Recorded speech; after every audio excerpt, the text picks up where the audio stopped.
Morality.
Coming up tonight, we look at the riveting conclusion to Severance. After that, we'll take a look at Slow Horses. Then, it's a look back at Forward Unto Dawn, and a look at the latest Firefight mode in the Halo Master Chief Collection. All this coming up right now.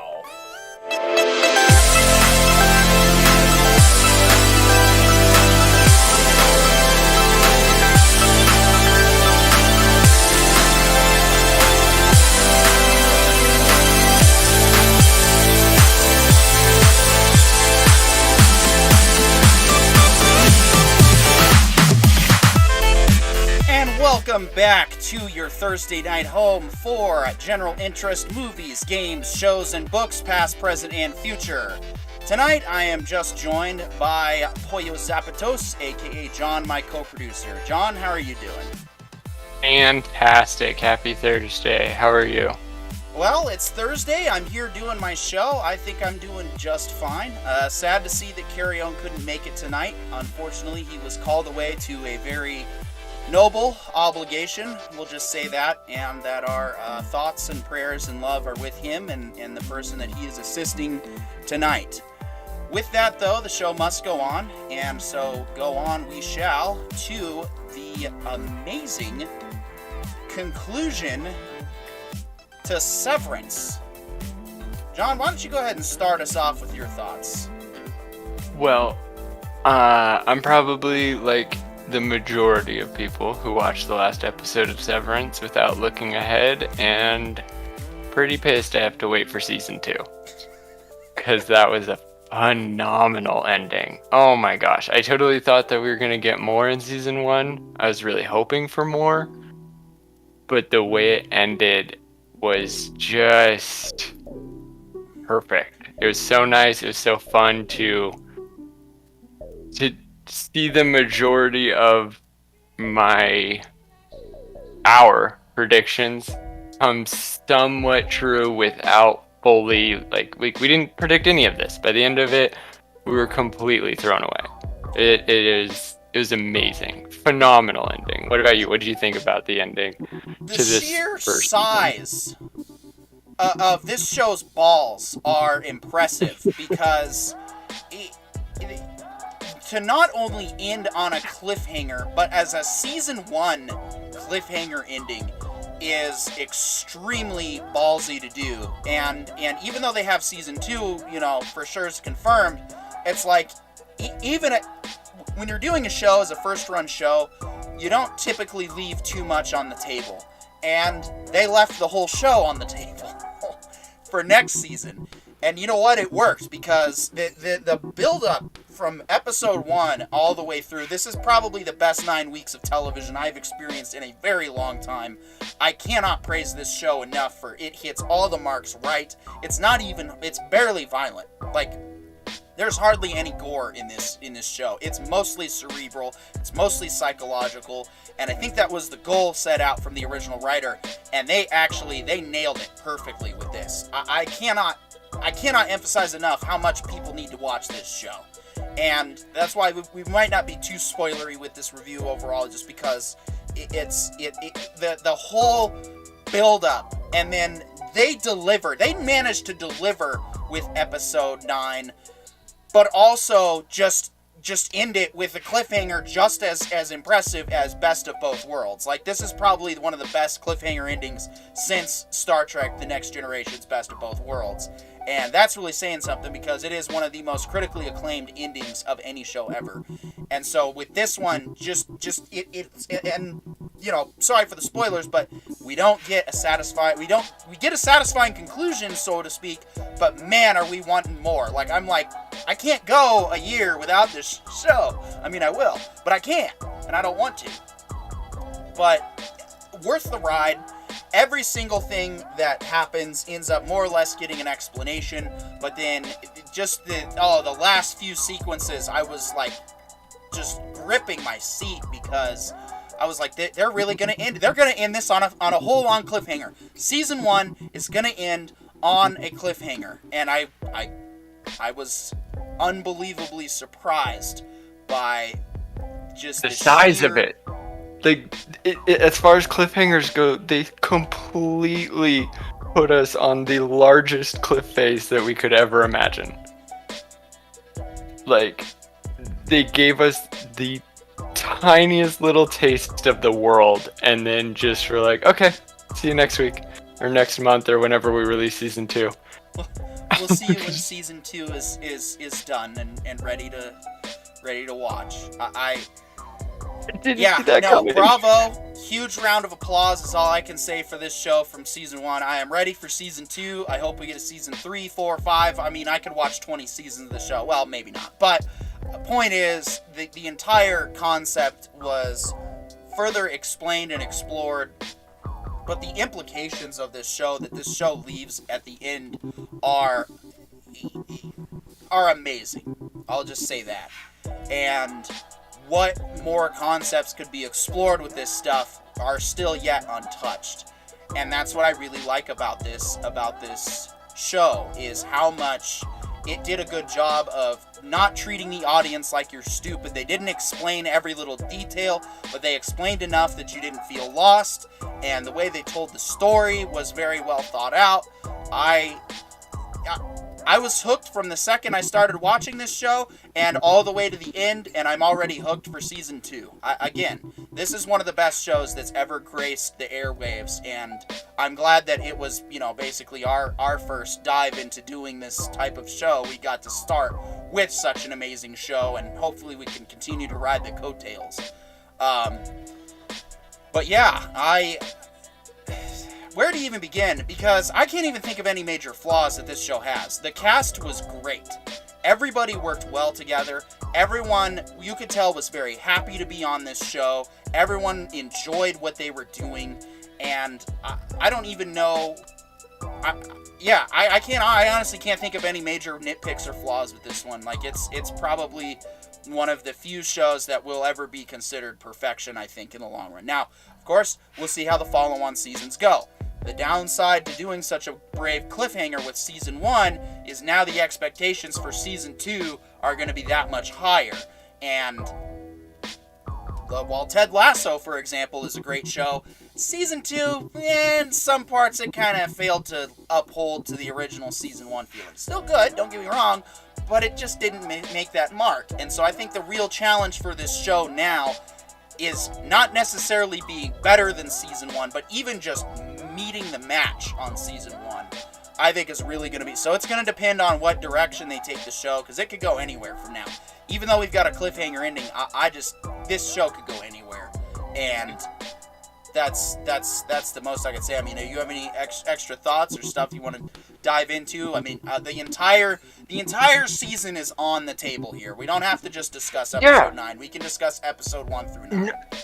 No, yeah, I think we definitely should. I think we should take the time to discuss the definition of what made this show such good writing. Like, when we started this series, I pitched it to you as like, well, this is what I'm watching. Like, I am going to be spending the next 9 weeks watching this series, whether we talk about it or not, because that's kind of how I watch stuff.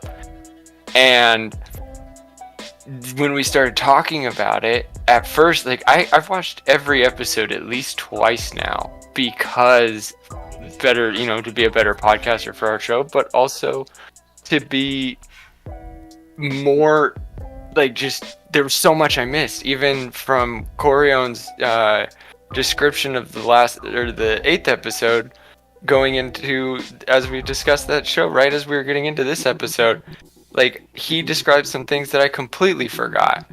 And every single week, it didn't matter if I remembered everything or not in perfect order. I never felt like I needed that recap. Even though I did bank on it a couple times, especially like if I would watch it after this, like after our show, and stay up late to watch it, I'd be like, okay, I don't remember anything, even though we just talked about it. But then, like, as soon as it started, I was like, oh wait, no, never mind, skip the recap, I know where I'm at.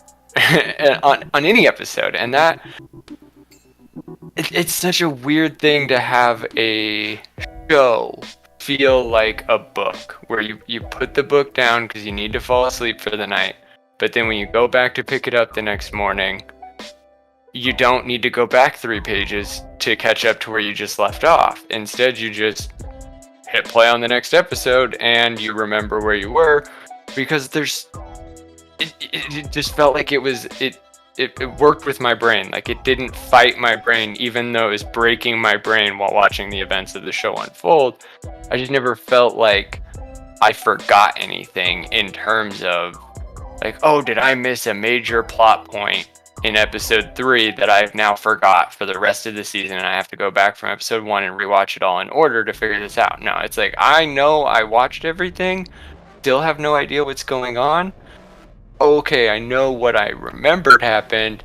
All of this is in line, it's all congruent, but it's also wild. Like, oh man, it just felt good. It felt like reading a book while watching the book's events unfold without being able to read into it. Like, I couldn't take notes on the side and be like, oh, there's the Chekhov's gun, like, that's gonna be important. No, none of that. I don't even know what was important in episode 1 versus how it ended in episode 9 that would have made me see episode 9 coming in any way. And that blows my mind.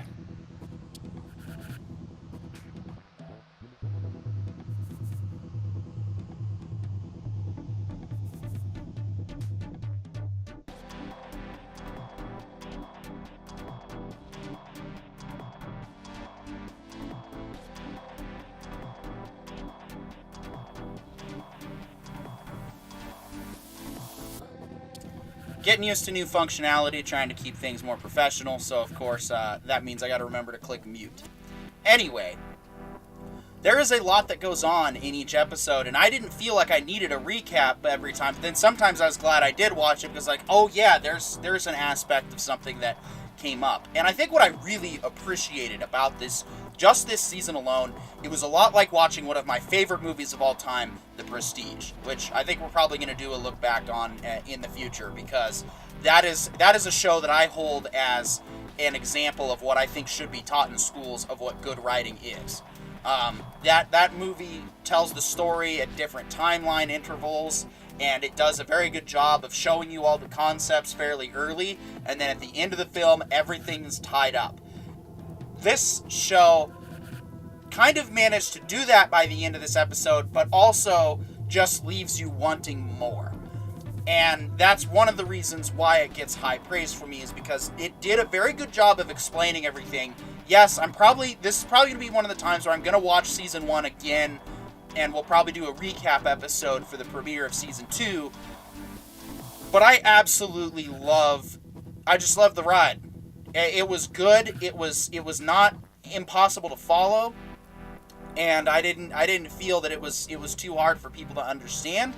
So again, this is an example of good storytelling. You can make smart, cerebral shows that don't have a bunch of action and a bunch of shoot 'em up, blow 'em up nonsense. You can make a good show that is smart and intelligent. But I think anybody watching this, whether or not you're into popcorn flicks or you like more cerebral stuff, I think this is a show that most anybody could enjoy and get something out of, because it's relatable. The show is super relatable. It takes normal, boring 9-to-5 concept and makes it into a horror movie, essentially. And it does a really good job, and it's not, scary Saw, let's play a game horror. It's intelligent, it's cerebral, it's psychological, it's really well done. And so I want to watch more. I'm ready for season 2. I cannot praise this show enough, and that's what I keep trying to tell people. I'm like, if you're not watching Severance, I don't want to do the Dwight Schrute thing and say, well, you're an idiot, because, well, we're all busy, we all have our lives going on, but if you're not watching Severance, you really are missing out, and you are depriving yourself of something that it's only 9 hours roughly, or give or take a few minutes on some episodes. It's not that bad to watch all the way through, and that's probably what a lot of people were waiting for, was to binge watch the series. And yes, if you were waiting to binge watch this series, binge watch this series. You will enjoy every aspect. It probably will feel overwhelming, now that I'm thinking about it. If you were to binge this show right now, it's a lot. So I would honestly caution and pace yourself. I would do maybe 3 episodes a day at most, because a lot happens in this 45 minutes to an hour long episodes that you really do want to think about watching it. See, that was one of the things, and I'm just going to go on a little bit of a personal tangent with this. That was one of the things I didn't like about Netflix, for example. While it's fine to release the show all at once, there was something that was lost, and that's that weekly, the weekly thinking about it and chewing on it like we did, because we would do our show and then the new episode would be out that night. And so what I like having those week breaks, because it gives us time to think about it, it gives us time to analyze each episode more thoroughly, and then we're not just overwhelmed with a bunch of information. So if you're gonna binge this show, I do recommend 3 episode a day rule. If you don't feel like it's too much for you, then keep going. I'm not gonna tell you, like, there's really, I think the only wrong way to watch a show is like this. This is the wrong way to watch a show.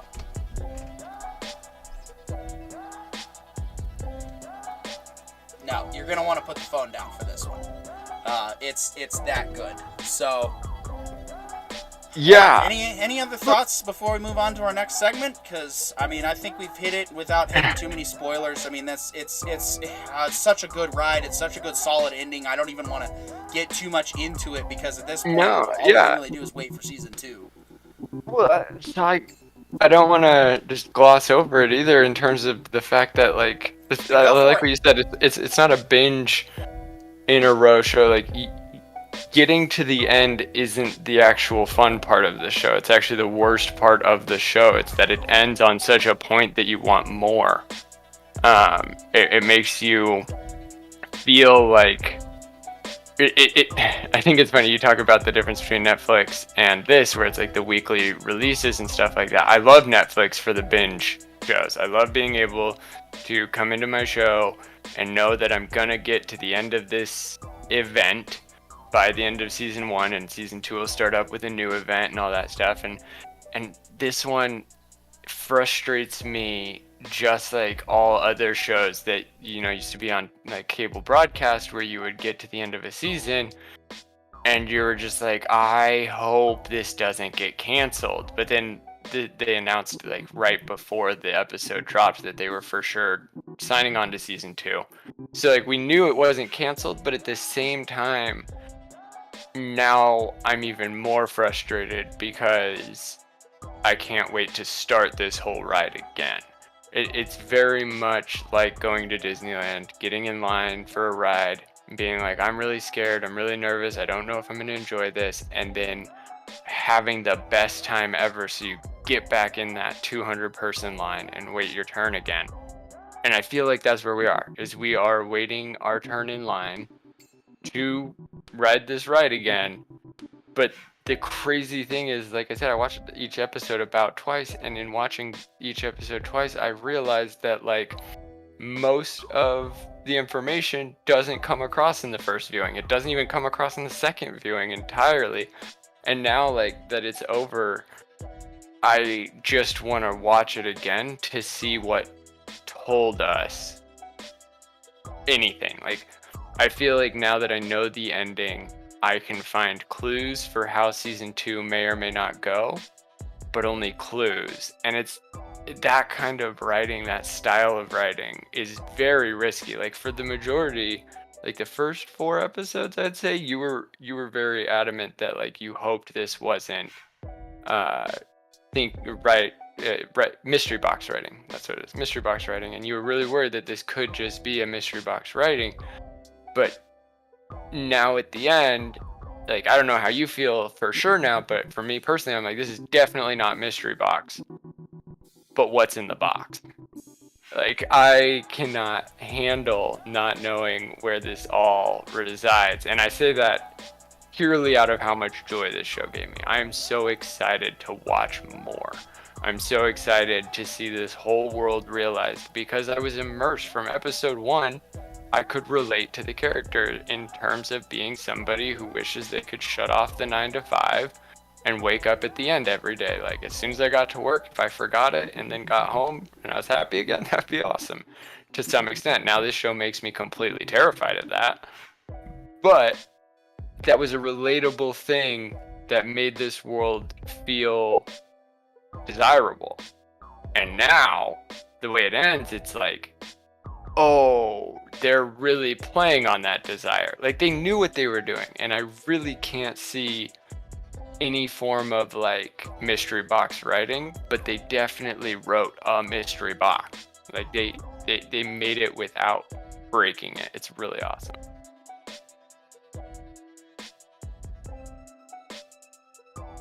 But, Yeah, I definitely don't feel like it's mystery box hack writing by the end of this. I think they have a clear idea of where they want to go, and at least for season 1. Now, we'll see how season 2 goes, but they definitely planned out season 1, and I hope that's the same. I hope that they just planned out and wrote both seasons, because that's the smartest way to do things. One of the biggest reasons that the Star Wars sequel trilogy fell on its face was for the simple fact a lot of problems of the sequel trilogy could have been solved if they just planned the whole thing out in ahead of time. That would have solved most of the issues with that series. So that seems to be the case here, is that they didn't just like, put out a first season and see if people like it. I think they were like, you know what, whether or not we get one person to love this show or 1 million people to love this show, we're gonna make it. We're going to do what we want. We're going to do our show, and that's what I see here. I don't see a product that was put together with the anticipation of expecting millions upon millions of viewers. I see a product that was well thought out, that was going to be what it's going to be, and that was the focus, was telling a good story first and foremost. None of the other usual checkbox stuff. It was nope, we're just going to make a show. We're going to cast some people. Hopefully they work together. Oh, look, they all did. And here it is. Enjoy. This is entertainment at its best, and this is what I want to see most companies shift back to, is good entertainment. Apple TV has been featured on our show most of the time for the simple fact that Apple TV is putting out good products that we want to show and talk about. And so that's why right now, the day may come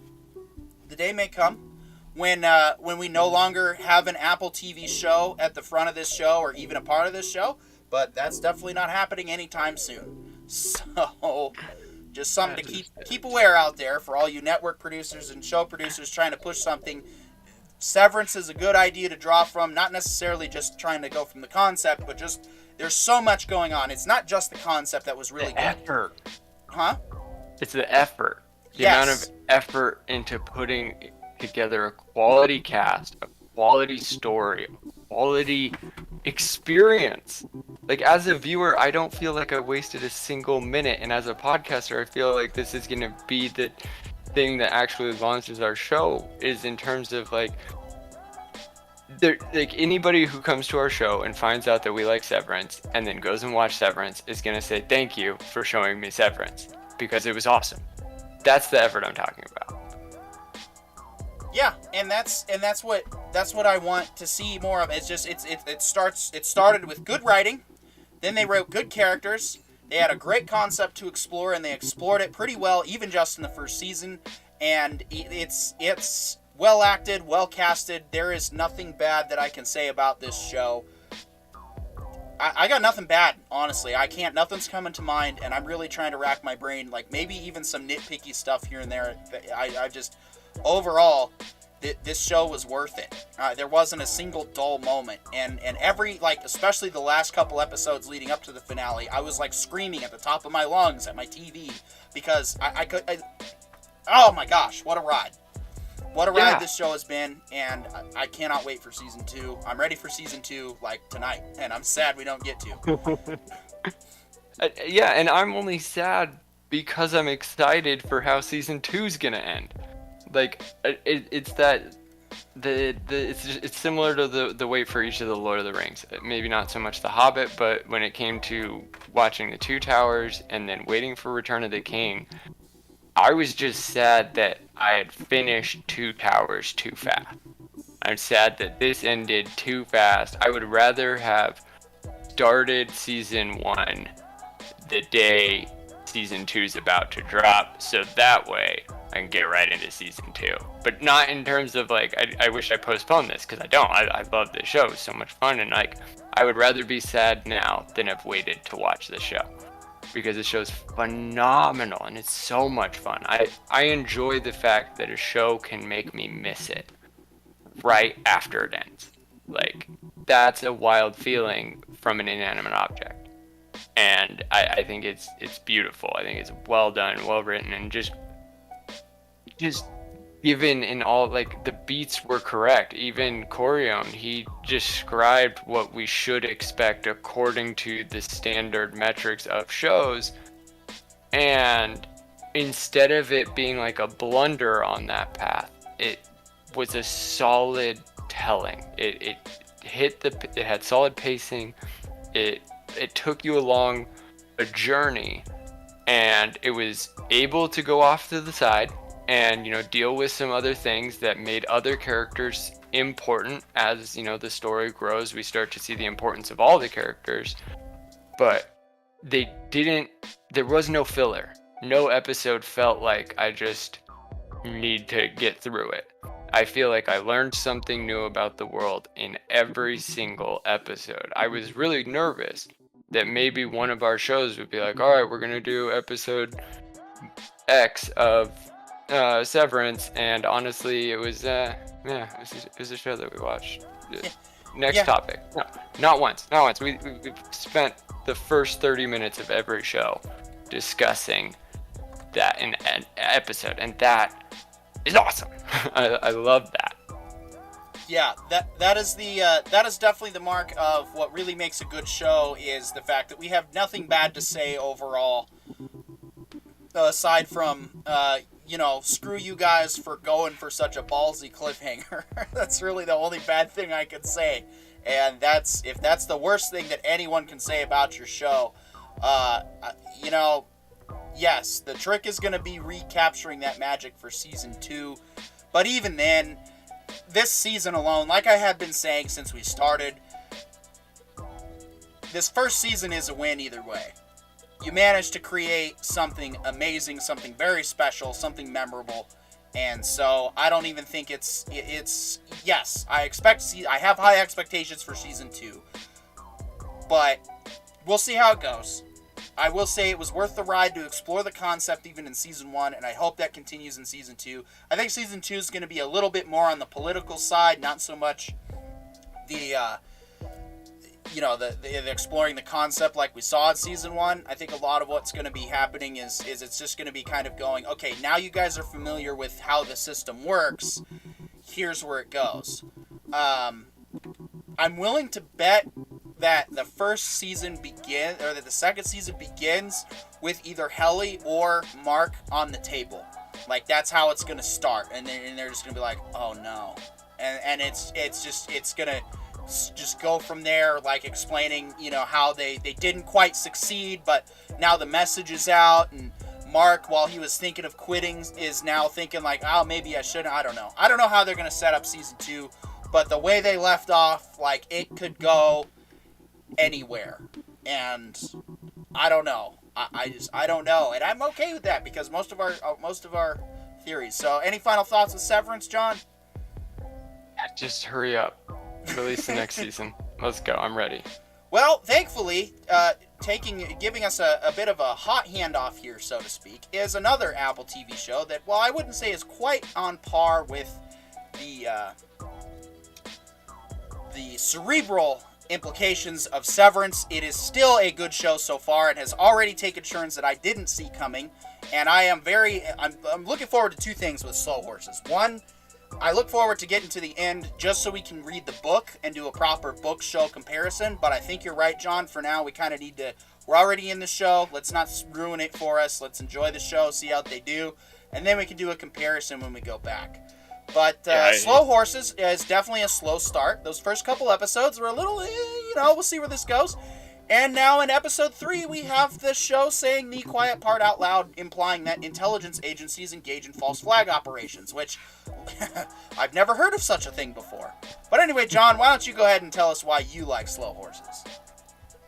Well, in total, I love spy movies, man. I've always loved James Bond. I love Jason Bourne. Any kind of movie that talks about the shadow governments to me, it's the most fun because when it comes to world destroying events, you can theoretically have billions that they subvert. Like, you can just have an infinite number of events to subvert because theoretically there could be bad actors capable of such events. And so spies always have a job both in real life and they have a place in fiction that makes them so open to possibility. And this show is doing it's a very interesting. I'm getting so many mixed signals from this show in terms of what kind of spy story are we experiencing? Are we experiencing the come up journey of River? Why he started in the lowest ranks of MI5 and we're going to watch him one day become 007? Or are we watching those events, but they're not actually those events? Are we being misled by the writers? Are we being misled by the story? And episode 3 automatically tells us you're being misled. But in what direction? Because it wasn't the corporate MI5 knew what they were doing, had everything set up to, create a false flag event and had it all under wraps. Instead, it was the arrogant MI5 who thought that they were untouchable and unbeatable and could just propagate a false flag event without proper planning. They didn't bring half the group, like nobody knew what was going on. And now as we end episode 3, nobody's in control of the situation anymore. And so it's one of those false flags that inspired a real terrifying possibility. It's everything that we're seeing in modern times with modern groups trying to show us who the bad guys are. And so in doing so, they set up, they infiltrate bad actors or what they perceive to be bad actors, groups of bad actors, and from there they instigate so that they can then subdue, right? They find people that are willing to cooperate, be cooperating witnesses, be I forget what the intelligence term is for somebody, but basically they find somebody in an organization who may or may not be hot-headed and motivated to commit major atrocities, and then they try to convince them to, at least on paper, carry it out so that they have a paper trail to then arrest and put them in prison for. And this show took those ideas and then showed that when agencies do this, it's almost entirely arrogant. Whether or not it works or doesn't work, you're putting a lot of unnecessary risk on everybody. You're giving yourself a black eye. And I think it goes back to what you said last week when you were talking about the implications of Slough House being utilized as a fall guy, a scapegoat portion of MI5. And sort of like a pseudo Suicide Squad is what I was implying. Like they're yeah, not exactly like that. That's what Curione said, and I was like, well, yes, but that's not their primary purpose, and that I still feel is the case. Like the lady who's in charge of MI5 right now, she definitely seems to be, she seems to want to try and use Slough House as that fall guy.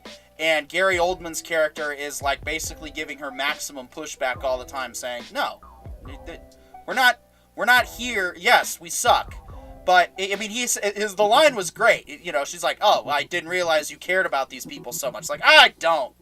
But I think they're all losers. I mean, he uses some more French dialect for that, but he says, "I think they're all losers," and he's like, "But they're my losers," and that's like a way of saying that you actually care without having to say out loud that you actually care. And so it's like there's kind of a bit of a civil war between, Slough House is just the losers anyway, we can use him as our fall guy. Gary Oldman's kind of like that buffer going, no.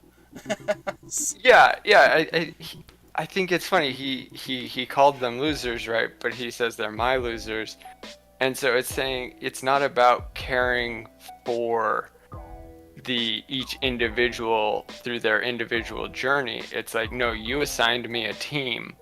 I'm a good leader, whether or not you assign me the worst team or the best team.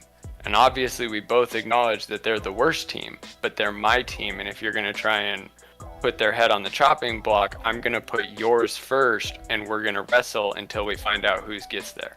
Because like that's what I was attempting to discuss in the last episode, not really discuss, but portray, is it really felt like Gary Oldman was faking the quitter, I'm done mentality, and more in terms of just like, we're never gonna get a good case, so take what we get and just deal, rather than like try it really felt more, and now more than ever it feels more like he's telling River, suck the suck and you'll get out of here. But if you don't suck the suck, they're gonna find a reason to push you out. And now as the events of episode 3 transpire, we know that that's exactly who he is he actually wants his people out, but up, not down. He has no intention of tripping them and making them fall on their face, but if they trip and fall, he'll laugh at them on their way down. And it feels real. Like, not every boss is a good leader, but every great leader is always a great leader, no matter who they're leading. So yeah, and he definitely puts the needs of the team. He obviously cares about the team. He obviously cares about trying to help these guys restore their reputation. But he's one of those teachers that's like, don't waste my time, okay? I know I've been doing this for a very long time. I know how to go about handling these situations. And yes, I'm abrasive because we got to think of it from his perspective. How many idiots have come through Slough House and have not been redeemed? Like, how many idiots has he tried to, like when he was put in charge of Slough House, he probably started it and was like, yes, I'm going to try and make this work. I'm going to try and help these people. And then they don't help. They self-destruct. And he's like, wow, so I just wasted my time trying to help these guys. So now we see, like, he's been through some of those guys. He's already had those washouts come through, that now it's like, the goal to succeed is on you. I will help you get there. I will make sure that our team doesn't get screwed in the process. But you've also got to want to not get screwed in the process. And that's how he comes off to me anyway. Like, no, yes, he's abrasive. Yes, he definitely gives the cold shoulder at times. But that's probably because he's like, if it's not work related, I don't care. And when he leaves work, we don't know what he does in his off time. Clearly his house is better than Slough House, because we saw 2 of the characters who were going to go back to work to, have some fun time. And he even remarks like, oh, I can't imagine how bad your house must be that you'd want to actually come back here to do things. And it's like, so clearly he must have maybe a higher standard of living, or maybe he lives in a dump. I don't know. I don't know anything about Gary Oldman's character. But I definitely like that we got more focus on him this episode and less on River, which is good, because it means that this show isn't necessarily focused on one central character. It's gonna be a team show, similar to Peacemaker in that regard. And so yeah, I think it'll be good. I've liked it so far. I am looking forward to episode 4 to see how things progress, because I did not see that ending coming at all. But of course, I had a feeling that discount Sean Bean was probably going to die. mainly because he looked like Sean Bean. And what do you know? He did. He didn't make it to the end of the season, though, so he just made it to the 3rd episode, which, hey, in true Sean Bean tradition, you have now been killed off. Congratulations. That's going to be your role. You will now be the spoiler because everyone sees you in movies, they'll know that you die. Hopefully not. I really hope he doesn't get those types of cast roles. But I saw it when, like, I think the first couple frames you see him on camera, I was like, holy crap, they got Sean Bean? I know who's dead. And then, of course, you find out, oh no, that's Discount Sean Bean. And what do you know? It was Discount Sean Bean because he also died. So. How did you think that the dude who killed him? Did you think that was the spy? Because they kept like trash talking him, like saying he wasn't motivated enough, and he seemed to have the most conflict with the whole situation.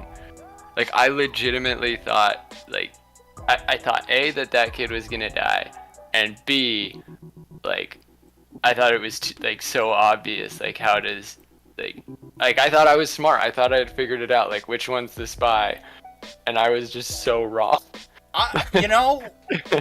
But that remains unresolved right now. We'll see what tonight's episode holds. But yes, I started questioning the possibility of misdirection because they had the guy who killed him, took his phone, and he goes up to the bathroom and he's texting, and we don't know who he's texting. And the way they've cut the show together, you think that's the guy that's on the inside. But when he had the axe and he was thinking of killing, I thought, okay, either one of two things is going on right now. Either one, he's playing with the axe to sell the fact that he is the insider, he's the mole, but he's just doing this, to make himself seem less brownie suspicious. Points with the team. Yeah, someone saw that he was taking 2-hour shits, and now it's like, okay, I gotta sell it, right? But then I started wondering, what if Discount Sean Bean is the actual insider? And I guess we'll find out on episode 4, because that could definitely be the case here. And it's... I'm impressed. It's not like Severance. It's different from Severance, but the writing is definitely of a high caliber so far. It's done a very good job of doing misdirection and kind of leading towards, you think it's going to do this? Well, guess what? It's not. Or, you think it's a false flag? Hey, guess what? You're right. So, yeah, it's really playing into the themes very well. I feel like they're using the politics as an it's just a writing element. It's not trying to say something one way or the other with the politics. It's literally pointing out the insider nonsense of this is how these people operate. They don't care about left or right. They just care about power. And that's what we see with the lady who's in charge of MI5. She cares about power and control. That's what she wants. Whereas Gary Oldman... I disagree with you on that one. I don't think it's so much about power. I think it's about establishment. You see her... Like, she's attempting to start this coup, and she explains it in a very mathematical way, right? She's like, if we get one... then everybody who cheers this group on is probably willing to do the same thing. So we can do, like in America, it's called a RICO case. I don't know if that is something that Britain has as well. I don't know. Something to follow up for next week. Right. A RICO case is going to be where it's a racketeering and trying to get the entire group at once for the actions of a subset of the group.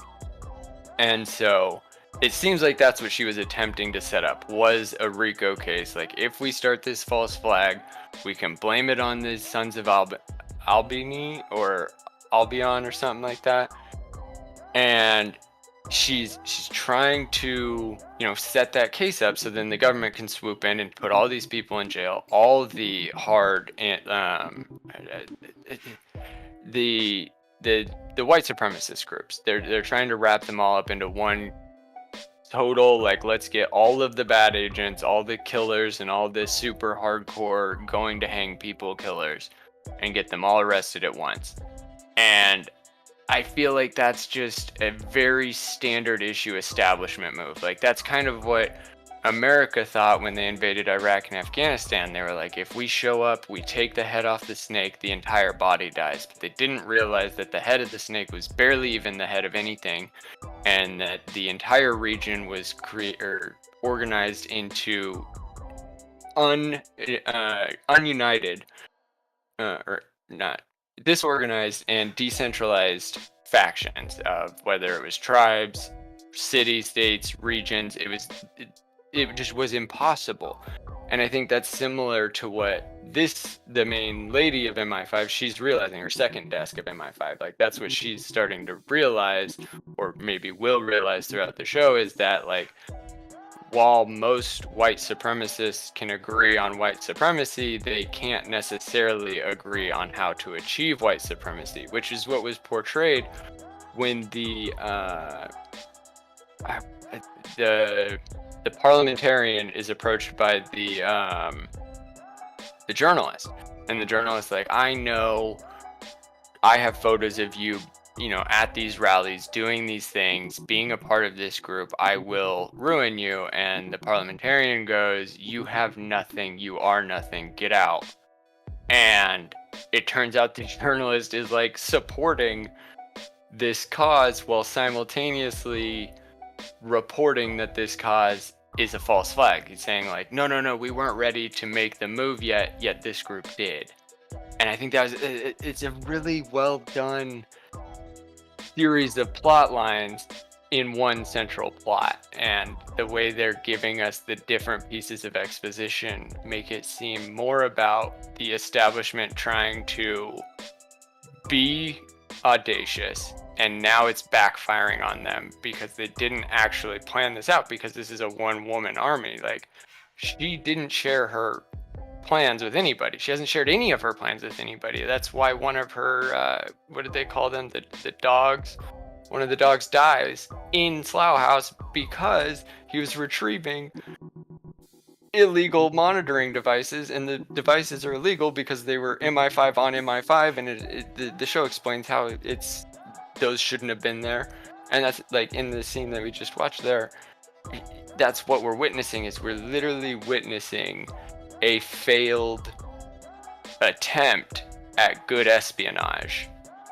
And now I think what we're going to get is the backfire of that. Like, she's just being a spy with control of all the spies. I don't necessarily think it's a power game.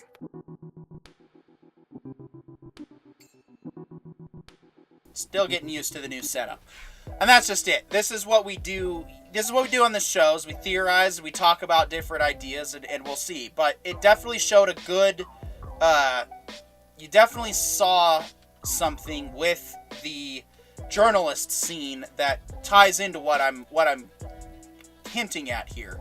And that is that politicians are extremely two-faced. And that's exactly what we saw when the journalist went and visited the politician. Is it's like, oh, it's my good friend and my buddy, blah blah blah. And then it's like, what are you doing here? I don't want you around. You're a liability, blah blah blah blah. Politician BS, politician BS. And he's literally there because he's concerned about him getting into a position of power because of what's going on. And all he's trying to do is help him. But of course, the politician knows best. They know what's best for their own campaign. They know what's best for themselves. And so he basically ignores him and tells him to piss off. And so he does. And we'll see what happens if there's any more resolution with him, because he's still tied to the story as well.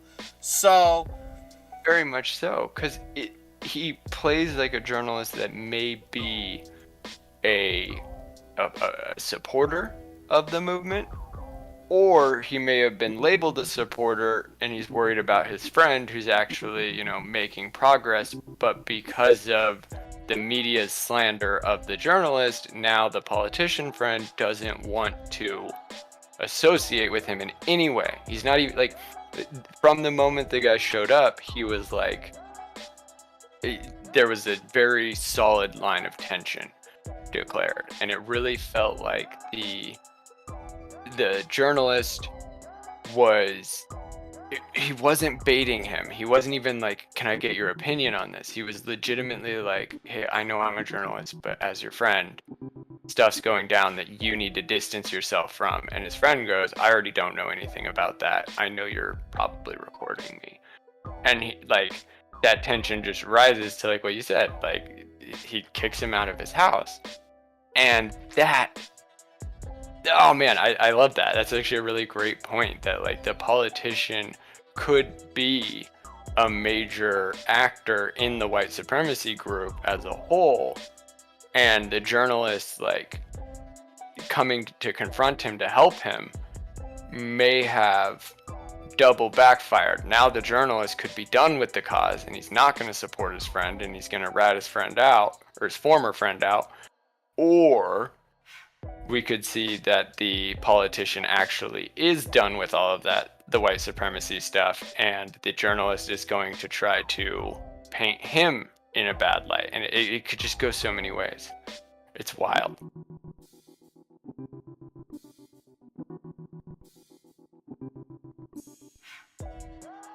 Yeah, it is. And I'm looking forward to the next episode, and I'm really looking forward to how this show plays out, but also to, like I said, I think the thing I'm most excited for is doing yet another book and show comparison. It seems like this is becoming more mainstream, where books are being lifted and put on screen, and so yeah, that's a good sign for me, and anyone else out there who's published their own book, because, hey, you might get picked up by Apple, which so far, they're doing your books a service. I don't know if we've actually been able to make that determination yet, have we? No, we haven't. I think with, I'm trying to think of what, yeah, so it wasn't Amazon, it was originally Sci-Fi that did The Expanse.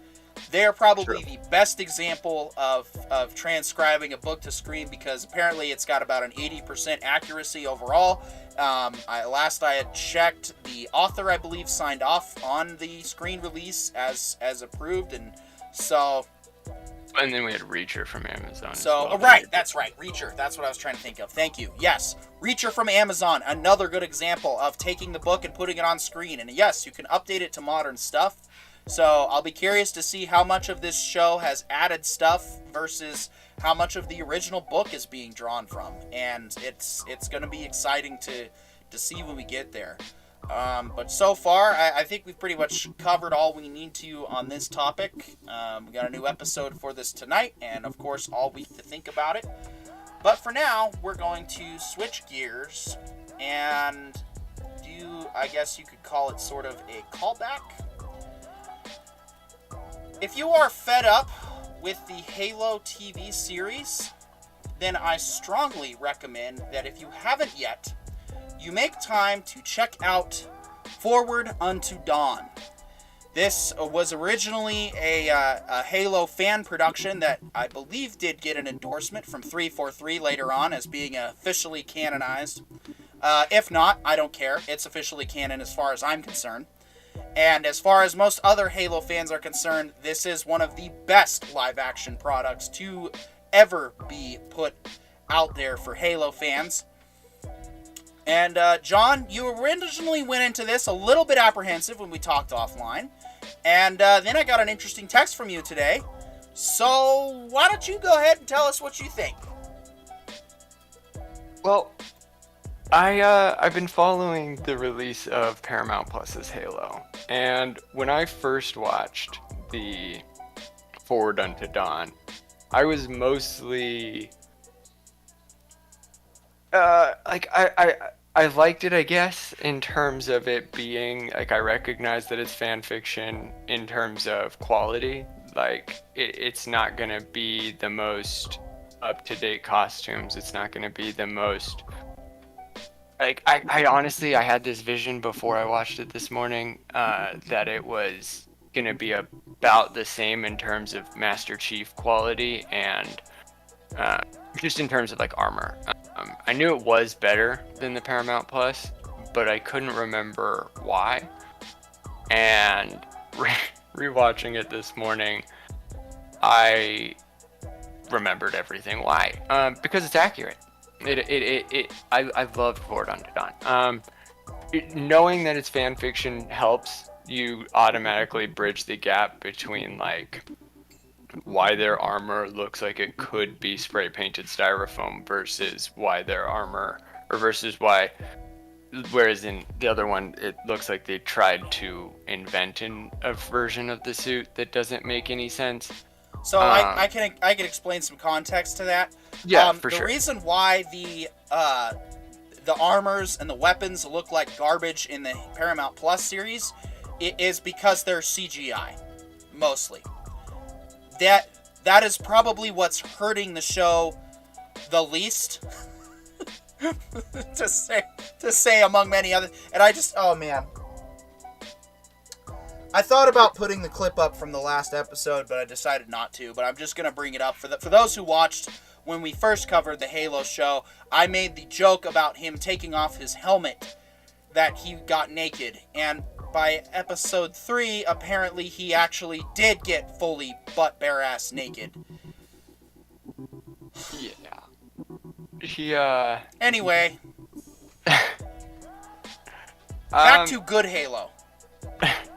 Yeah, so the thing about this one is... That's probably one of the better things about this series is he doesn't take his helmet off. I'll just say that right out. That's the whole point of why I brought it up in the first place. He is the Master Chief from the game. It literally looks like you play the ending of Halo 3, he walks onto the set of this show, and then he's back in the thing for Halo 4. So... This one, it felt so much more real. Like, this is what I've been describing for like the last, like, anytime we talk about people taking over somebody else's series. If you're gonna take over somebody else's work, you have to respect the rules set forth by their work. Otherwise, you're plagiarizing and just arbitrarily deciding what matters, and because somebody else already defined a standard, you are now not within the standard, and you look disuniform, and that's why people are so disgruntled with this other Halo. Is this show took a character that in the game plays a vital role in the story of that game, but doesn't take a vital role in the player experience, in terms of you don't get to know Lasky from a different perspective in Halo. In the game, while you're playing the game, you run into him, he helps, he does his thing, he plays his part in the overall story, but he's a character. He's just another part to add to the game experience. In this movie, they gave him life. They took somebody that was basically an NPC that could be replaced with any name, with any story, and could play their role in those scenes of the game and be a character in the game no matter what. And then they gave him a story that now, if the new Paramount Plus tries to bring in a Lasky, they've ruined it. They can't, because Forward Unto Dawn did Lasky's story already justice according to the Halo series, but also justice in terms of a character arc. He had a story that mattered. And watching the show again, and especially when it comes from like one of the reasons I didn't like the Forward Unto Dawn when it came out in 2012 is because it was dealing with movies like Transformers, and it was dealing with other big box office CGI masterpieces where these people were really wearing cool armor or were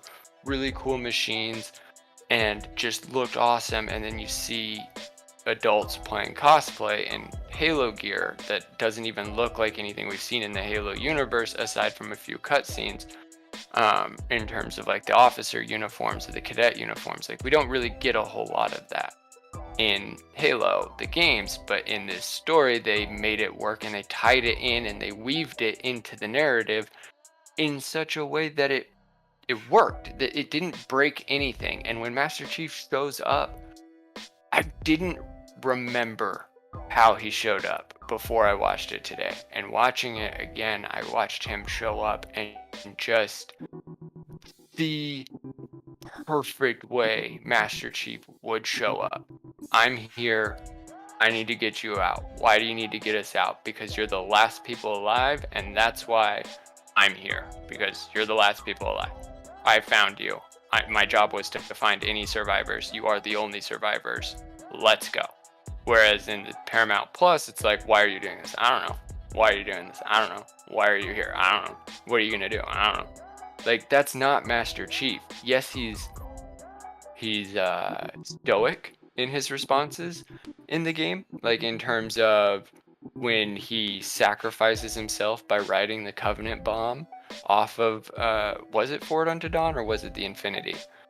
That was Cairo Station that he rides the bomb off of. There you go. So in Cairo Station, he rides the bomb off, and everybody's asking, "What are you gonna do?" And he doesn't say, "Oh, I don't know." He just doesn't say anything. He just does, and everybody's like, But he actually does say what he's gonna do. He says he's gonna give the Covenant back their bomb, but that's a pretty it is a pretty Right. ambiguous statement, though. right, exactly. It's ambiguous, not declarative. He's not stating, "Oh, I'm gonna make it up as I go." Like, Yes, I'm feels- going to take the bomb down to the bottom of the elevator, and then I'm going to release all the air, and then I'm gonna fly it out. No, he just simplifies it with a simple expression that you're like, okay, wait, what did he just say? How's he gonna deliver? Oh, he's riding. He's falling on. What a hero! Sacrificing himself for this station. Like, even though you know that it's the first game in the story. Was that Halo 3? It's Halo 2, but it is the most Halo 2. story-driven Halo game first, after Halo. Right, and it was the first, like, major mission in the game. So you automatically know as a player you're not going to be playing a 1-hour campaign. So the 1 hour that it took you to get to this scene, you're like, obviously he's going to survive. But as far as heroes sacrificing themselves go, this is one of the coolest heroes doing one of the coolest sacrificial things, right? It's fun, also surprising, also not like he isn't saved by plot armor. He's saved by ingenuity and his team, and because he sacrificed himself, that made his team willing to sacrifice themselves. But in Halo Paramount Plus universe, it's, why are you here? I don't know. What are you doing? I don't know. Why would you kill people? Because I was ordered to. Like, there's just no justice. It's not even funny when it comes to the Paramount Plus version. It's not like, oh, I don't know, I'm gonna wing it. And it's like Archer's version of wing it. No, it's flat, monotone. I don't belong here. I don't know why I'm here. And I'm also the most elite person in this universe. I didn't know why I was watching. Not. And Yeah, I mean, exactly. I don't necessarily want to turn this into a bash of the series, but at the same time, I mean, it bears repeating. We're saying this fan production, which according to the trailer here, it apparently was given the blessing by 343. This is a quality product because, one, they use props, okay? None of this CGI gun nonsense. Two, all of the costumes, as you said, while it is like an adult cosplay, that's what makes it enjoyable, is it's so authentic because it's true to the universe. This is all believable. You go back to talk about when you first watched it. When I first watched it, I got it when they were releasing it in the little 30-minute segments before they had the full release. And even from episode 1, which, if you remember, the first 30 minutes are kind of a little dry and they drag a little bit. But even then, I was just excited to have something that took place in the Halo universe that was live action and finally getting the on-screen treatment it deserved. And this production did exactly that. Like, why nobody picked these guys up to do a proper Halo series? Huge ball and opportunity missed. Huge ball dropped. Massive opportunity missed for something great. Because this is the production team that should be in charge of the Halo TV show. Not a bunch of phony-ass writers that didn't even once play the game, that didn't even know anything about the universe, but you're going to copy-paste all the stuff for this universe, you're going to plagiarize every single aspect, and then deliver a craptastic story on top of it. It doesn't work, okay?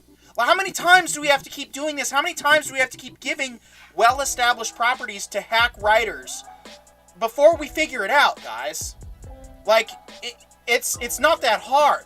The fans know what to do for a good production, okay? Yes, Some fan fiction is pretty bad. Don't get me wrong. I am familiar with bad fan fiction, okay? I read like 5 paragraphs of an Obi-Wan and Padme love story. It was pretty stupid. But that's not all fan fiction, okay? This Not even half of fan fiction. This is real fan fiction that is not even. It was so good that 343 basically gave its blessing when they hijacked all of Halo. This is the show that we deserve. This is the show that we want. Okay, and it doesn't even show Master Chief until like closer to the end. That's how good this show was. I care about every single character in here. As far as every single character shown for the UNSC, I couldn't give 2 shits about any of them. If Captain Keyes was killed off, I would be like, okay, who cares? Miranda Keyes killed off, whatever. They're all a bunch of fascist idiots. I don't like the UNSC in the Silver Universe. They are bad people. They are not worth rooting for. These guys give their credit. I'm to actually. Universe. It's the Paramount Plus universe. When some of them die, I'm actually sad. I actually feel for these characters, and we only know them for the hour and 45 minutes that this thing goes for. But it's good. When Lansky goes through the Lasky. I can't mess up his name. When Hey, Lasky goes don't sweat through it, man. We're here to help each other. yeah. When Lasky goes through the emotional turmoil of having to decide whether or not to stay in the UNSC cadet program because he has a very valid medical reason to bail, I felt that. I felt it as somebody who's met guys that had to suffer that, but I also felt it as an audience member just meeting a new character. And even though I've watched this before, watching it again, I still refelt those emotions. Every time if I were to watch this 10 times, I would feel all of the beats that they were trying to make me feel. And that's what frustrates me about the Halo Plus universe, Paramount Plus universe, is that every time I watch it, I am reminded of what bad writing looks like. I'm reminded of what bad audacity looks like. I'm reminded of what arrogance looks like.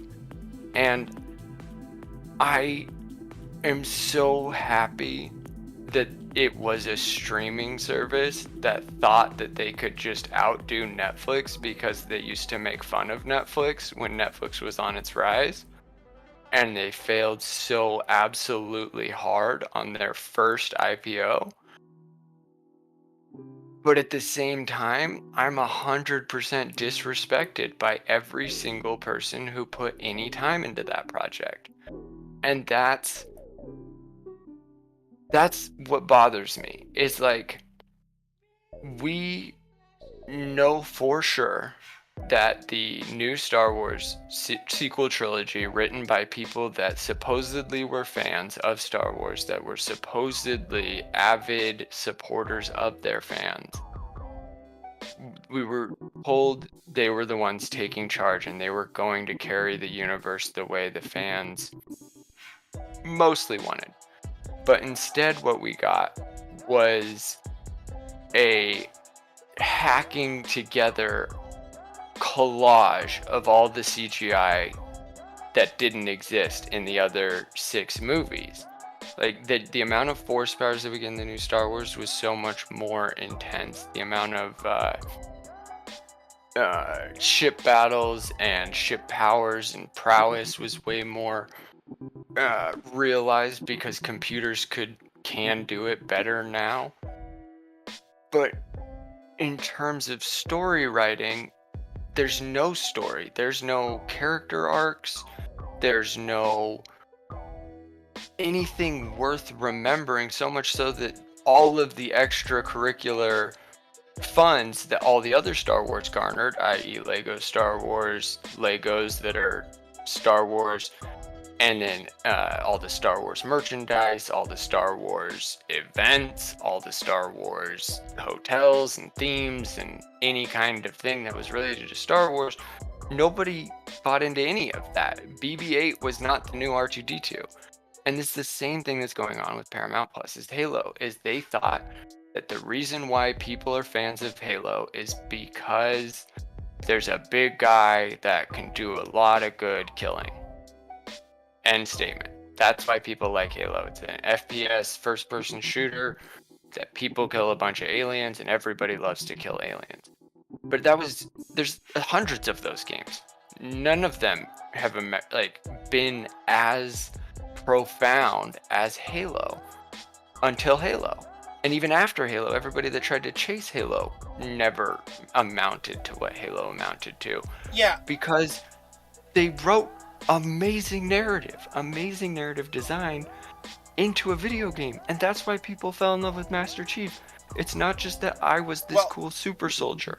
It's that I was an honorable super soldier, even though I wasn't necessarily the best player character.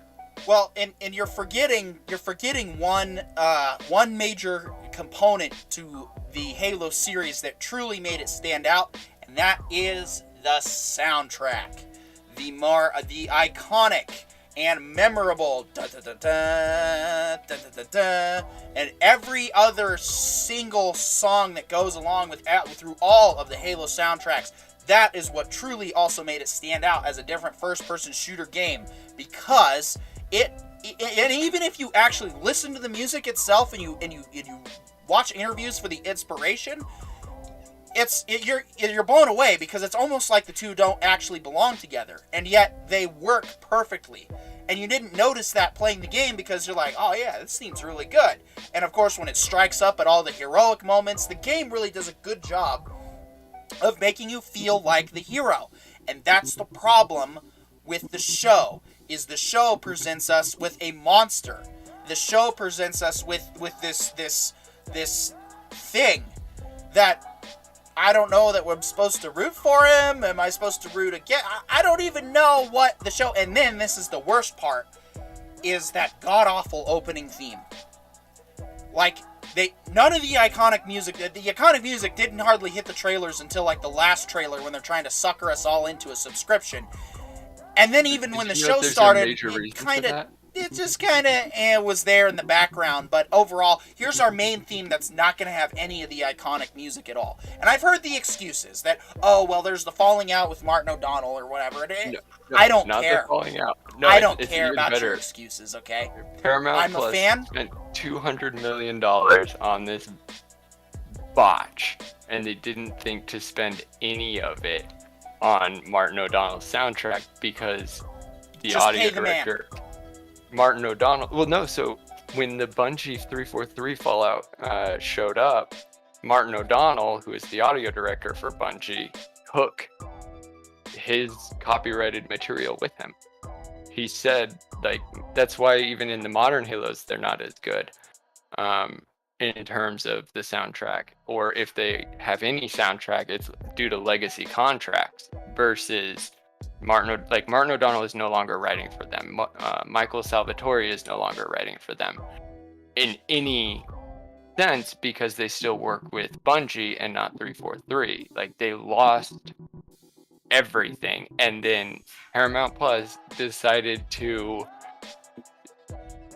copy and paste the legally acceptable version of the soundtrack. So that's why we have one singer, not a choir, opening with and it's all out of tune. That's because they would get sued, because they're so bad at their jobs. The reason, I bet you money, the reason why Martin O'Donnell and Michael Salvatore didn't actually, sell the rights to their music to Paramount Plus was because they saw what Paramount Plus was going to do with it. And they didn't want to give them the credit they didn't deserve. They didn't want to give them their endorsement by granting their music. And that's perfect evidence that Paramount Plus wasted their money in every single respect. Like, it is just laughable. Like, if the people that write the music for the games think your show is so bad that they're not even gonna let you give them a dollar amount, You should probably go back and write, script 254. Apparently, they wrote 232 scripts for this show. And that's just bonkers. Yeah, 200 plus 232 piles of crap is probably what that is. Yeah, and obviously some people that were related to the original Halo, whether it was Combat Evolved or, I mean, like Martin O'Donnell and Michael Salvatore, they dipped with Bungie. And then that's where 343 came in and just did this. Like, 343 endorsed and supposedly worked with Paramount Plus to produce the garbage that they produced. Like, 343 doesn't even have the right to call anything canon or not canon, because 343 explicitly went into the Halo verse with hiring people that hated Halo. It's even stated in their interviews on the post Halo 4 releases, like, no, we chose people that hate Halo to make the new Halos so that we could hit a wider audience, and you just cut all of your audiences out. Like, Halo Infinite had to go to Game Pass because there were almost no pre-orders. Nobody wanted it. That's why it's free to play. Like, nobody wants it even when it's not free to play. Like, as soon as it leaves Game Pass, it leaves everybody's mind and consciousness. I think we'll need some clarification garbage on those specifics that you're claiming, probably with some data, because as I understood, the whole point was to release the multiplayer as a free system, because that's what most of everyone else, that's what Call of Duty started doing. So instead of just making it like, Halo Warzone, they just decided to release the standard Halo multiplayer. But if you want to, provide some follow-up information with that, see if I can find some. However, back to Forward Unto Dawn, and why it's amazing is because I don't think they use the music in this one, because it's a fan production that does become a bit hairy. Even if it is a fan production, the music can still screw you on copyright. Copyright laws, they seem straightforward, but man, are they complicated to navigate sometimes. And so I think with what we were given with this series, even on the music, it was still good. It still landed. And in the grand scheme of things, everything else about this is Halo love. Everything about this is done out of love for the show, for the fans, for the game. And that's why this would be the show that I want to see. This is exactly the Halo production that I want. It doesn't even follow Master Chief. It follows Lasky. And it's still good. So, we know it's not impossible to make a good Halo series. We've already seen it. We've had it since 2012. We've had it for 10 years. But I don't understand the mentality of all of this modern garbage anymore. Our stream's not about to be forbidden here, is it? Sorry, there's just a young woman that keeps coming in with a towel on, and I'm like, okay. Oh, not a towel. Her blanket. Okay, so she's not... No, she's professional. Okay. No worries. But her dexterity's good. It's not going to come down either way. No. Good. That's all I just wanted to make sure. It's fine if she wants to come and say hi in the show. I don't have a problem with it. I even had my cats on, or had one of the cats on earlier. It's not a problem. We're a little casual, relaxed here. It's just, we can't have noises that sound like you're either taking a pee or washing dishes.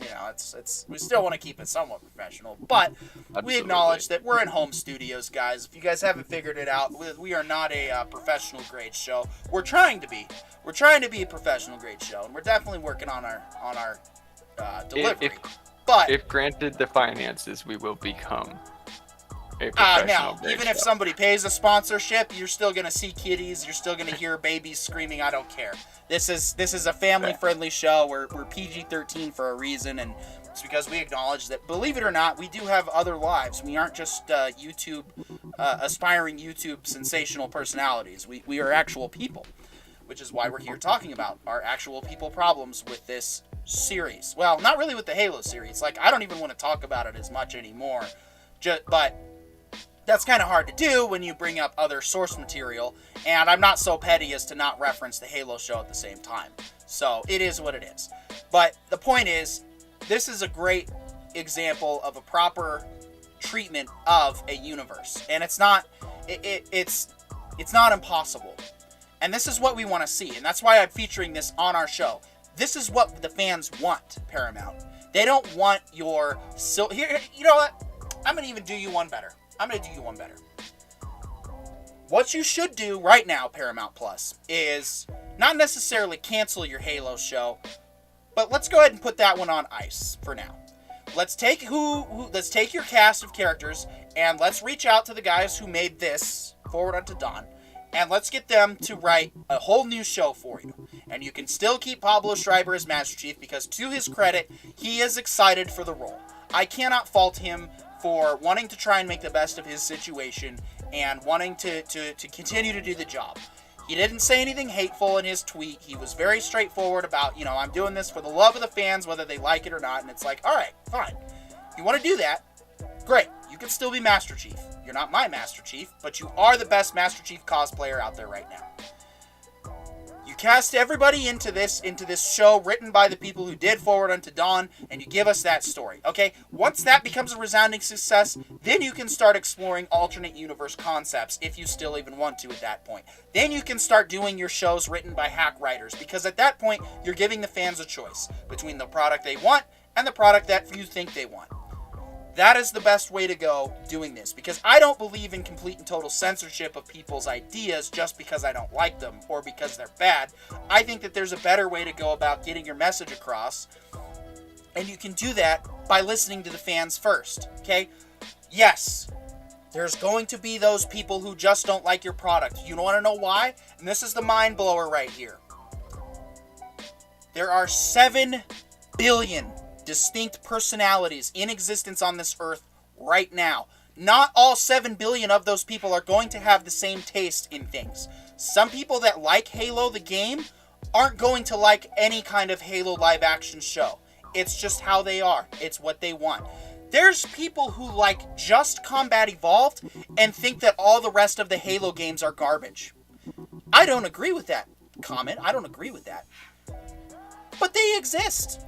Their silly opinions, as I perceive them to be silly, are there. There are people who only like Halo 3 and think that all the other Halo games were a mistake.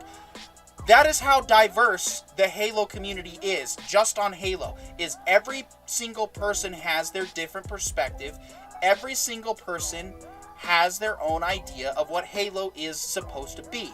So no, you're not going to get everybody to like whatever you're putting out. That is an impossibility. Because it's the same thing with Star Wars. Star Wars has a lot of products and properties that people love and say is, oh yes, this is truly canon for Star Wars. I have met fans for Star Wars who who are diehard OT trilogy. There is nothing in the universe that exists outside of the original 3 movies. And you know what? That's okay. Those fans are allowed to have those opinions. There's also fans who think that only Episode 4 and Episode 5 exist, and that 6 was so bad, in their opinion, that it's not there. So no, you aren't going to have a series that pleases everybody, but that's okay.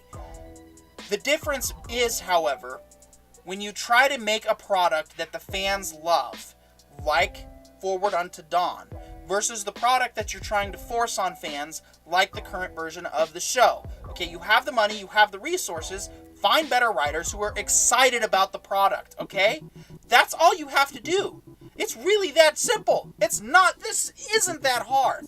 And yet it seems like every single person in charge of current pop culture, whether it be Star Wars, Star Trek, Halo, Doctor Who, you name it, they just don't seem to understand. And instead, the reaction is to blame the fans. Okay, that doesn't work. That is not a long-term solution to your immediate failure. And in the long run, here's what happens. If you start putting the fans first, if you prioritize what the fans want and you put that on display for the world to see, we're not even going to remember the bad. That's how much we're going to enjoy the show. Because I've had these conversations with people who are like, hey, remember when such and such sucked? And I'm like, yeah, why do you want to remember that? If you didn't like it, why do you care to remember how much you hated it and how much it made you feel like it made you feel angry? Why would you put energy and focus on something? And a lot of people have started to change their tune and go, oh yeah, if it does suck, why do I waste time thinking about it? There you go. Yeah, when you write a movie, when you try to sell anything, and there's already a known user base, it's not only, it's pretty telling when you completely disregard that user base, especially in terms of just general sales. Like, if you're gonna try and sell hammers to carpenters, but then you say, we built the hammer that no carpenter would ever want. Carpenter, why aren't you buying our hammers? Halo fans, we're gonna spend $200 million on this IP, and we aren't going to use any source material that made you Halo fans in the first place. Why do you hate us, and why do you hate our production so much? Well, we don't hate the writers. Like, if the writers are hurt by my statements, know that it's because you disrespected me, and you're hearing me say my opinions about your disrespect. It is not that I hate you. It's not that I wish death upon you. We don't do death wishes or ill wishes on this show. And by any means, I want you to hear me, understand how you disrespected me, and improve in season 2. Improve at the end of season 1. Improve by writing better tomorrow. I want you to be better tomorrow. I don't want you to lose your job forever. But I also don't want you to ever think that you did good when you wrote this. I don't care if you wrote it 237 times. I don't care if you wrote it 1,000,000 times. The product that you gave out was bad. The reason it was bad was, by your own admission, you didn't look at the source material. Because you didn't believe that the game had any weight or any value, you failed.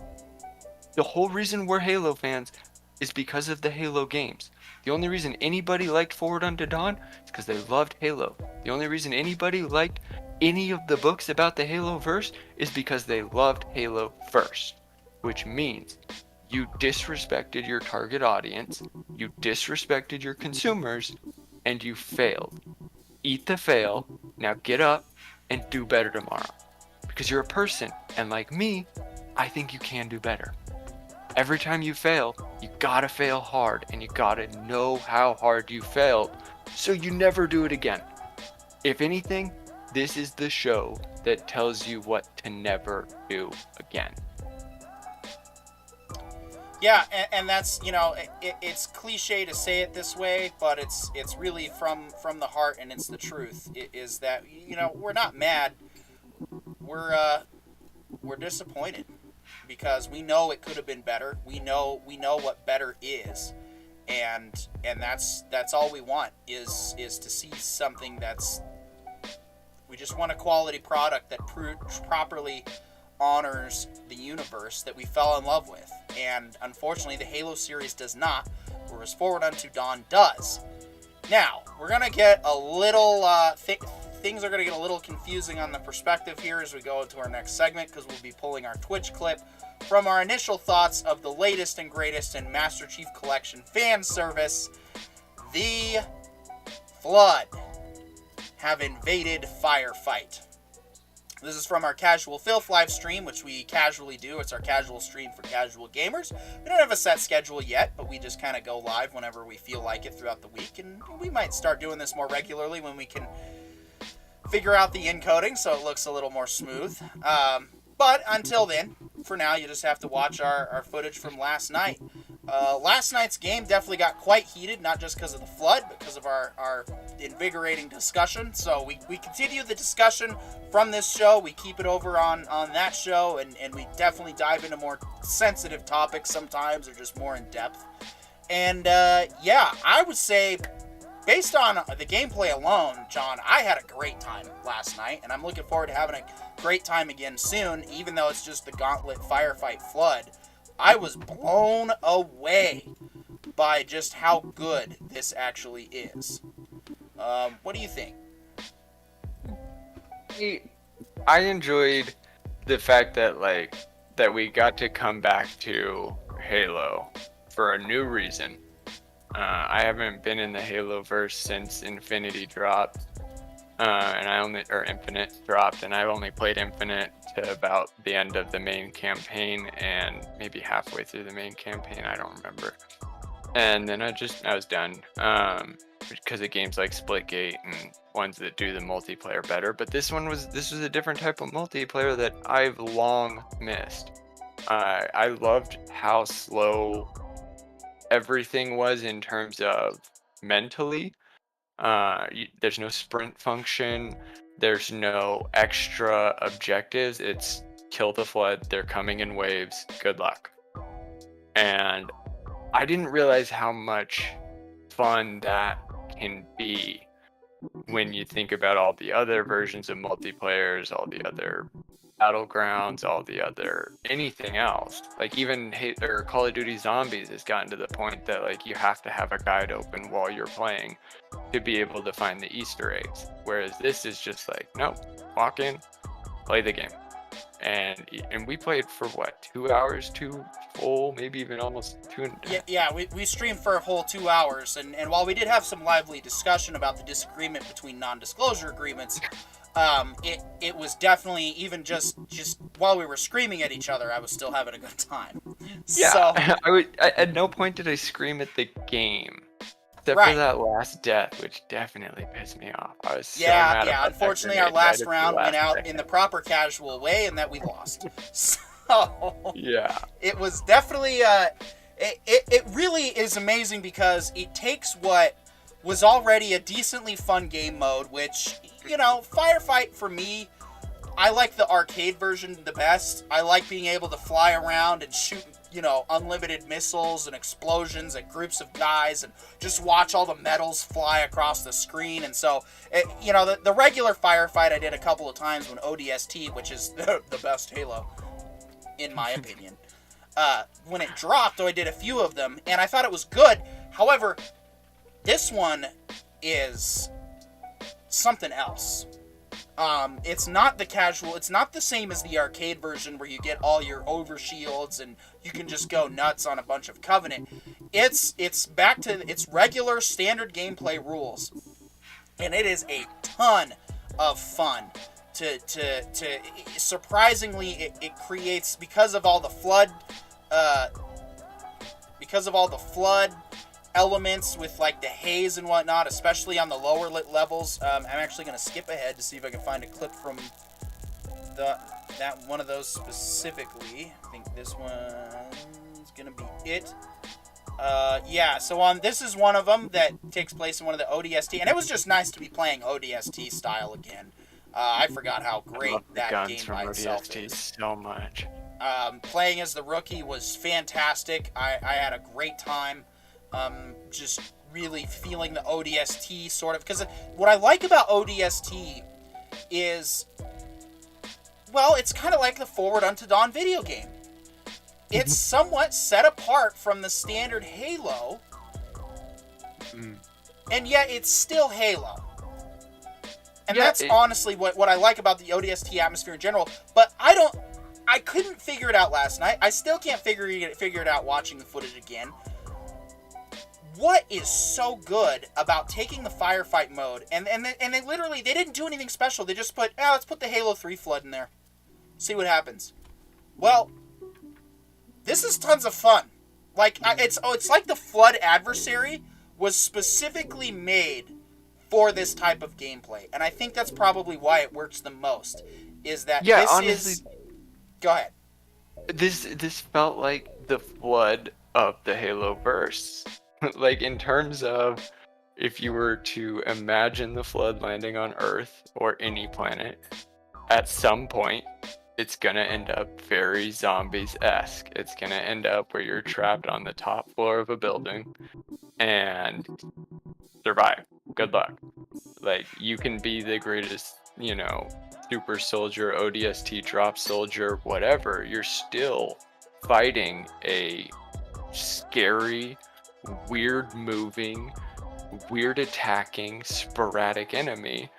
And I found that to be just not so much like realistic, like, oh, I felt the feedback and I felt like my character was like actually in a tense moment. No, it's more just like I was fighting and playing the same couple levels in a row, but fighting a very realistic enemy over and over and over again. And even though, like, as we wrapped up at the end of the night, and I was definitely getting done in terms of playing, like I had played my amount, I didn't miss any of my other games while I was playing this. The only thing I didn't like about this game was I forgot all the controls.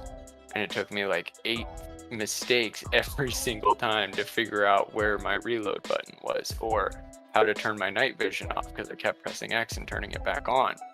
Like, it that's the kind of thing that I would like, I can't say that makes it bad. That's just me not remembering the rules of the game. And so therefore, like, I didn't have a bad experience at all. Like, that was my only element of frustration, was I forgot how everything works. And that's it. Otherwise, I was like, no, this feels equal to all the other multiplayer, simple or simplified small map games that I've played in the last 10 years.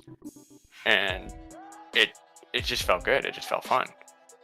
And the enemy just felt like a worthy adversary. Like I said, I died at the very last possible chance last night, but that was after like 6 rounds of just rushing it.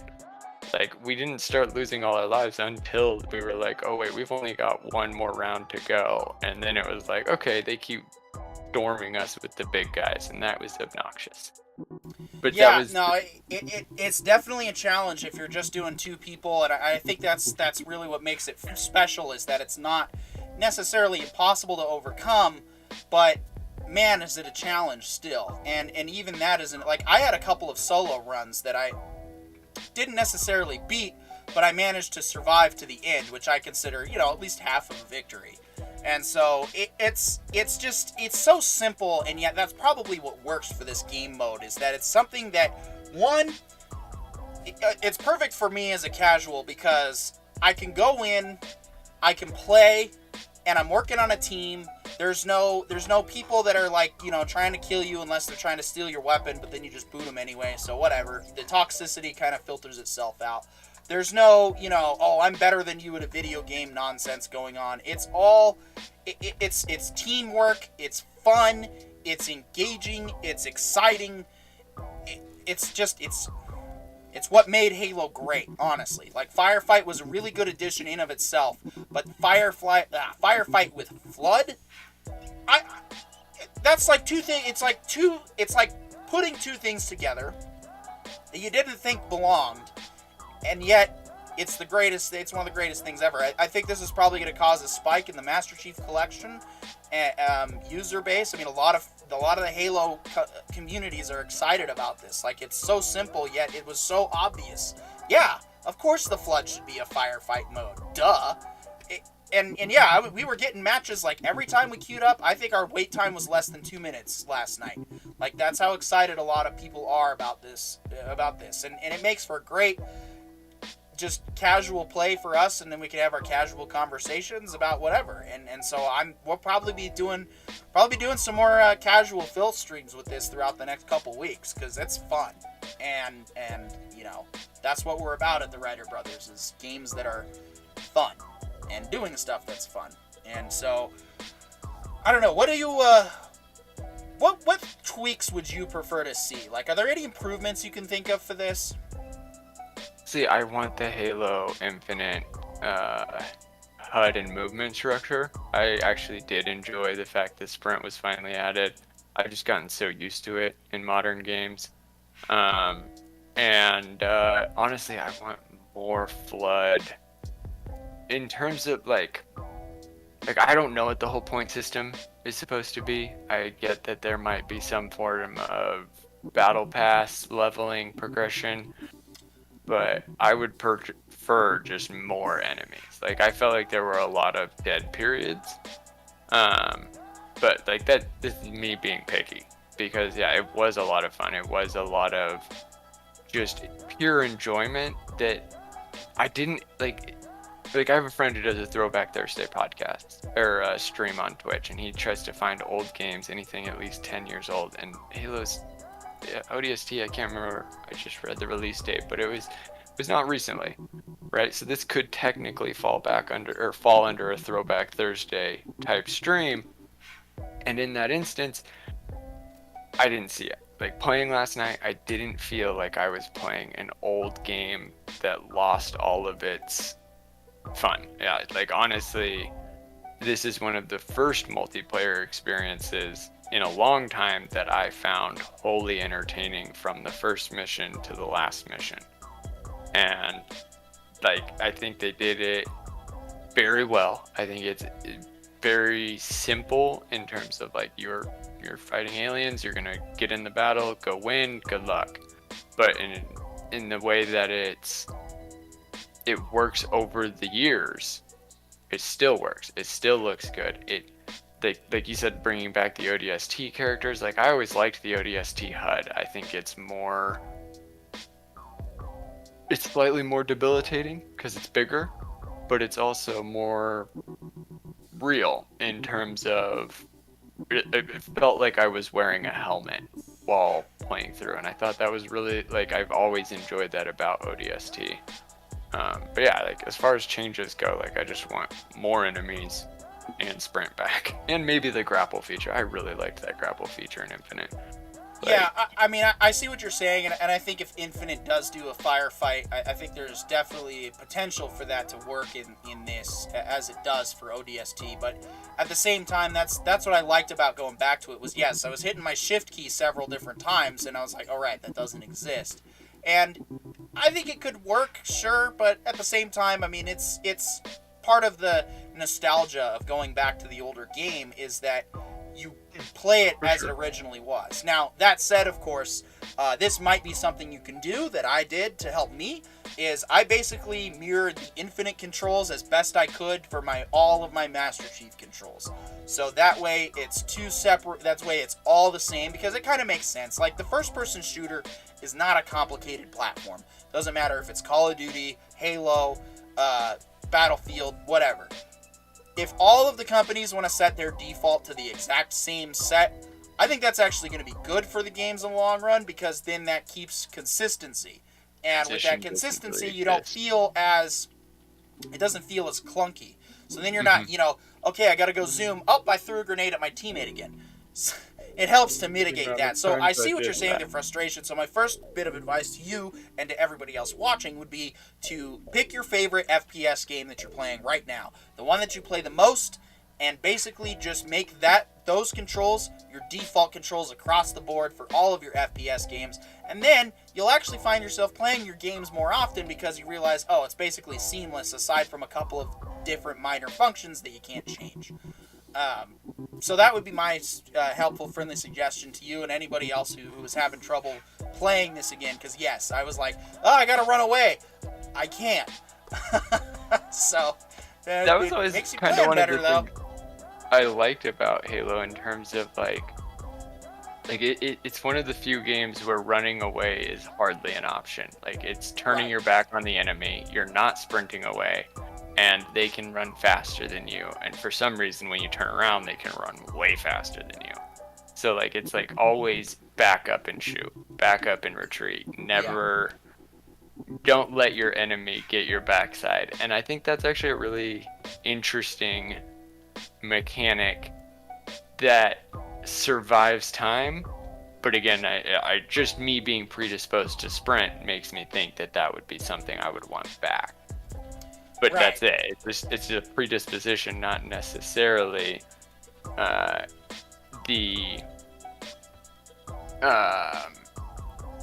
it's not a requirement. It's not something that's gonna, like, convince me to come back, but in any means. Yeah, I mean, it's definitely.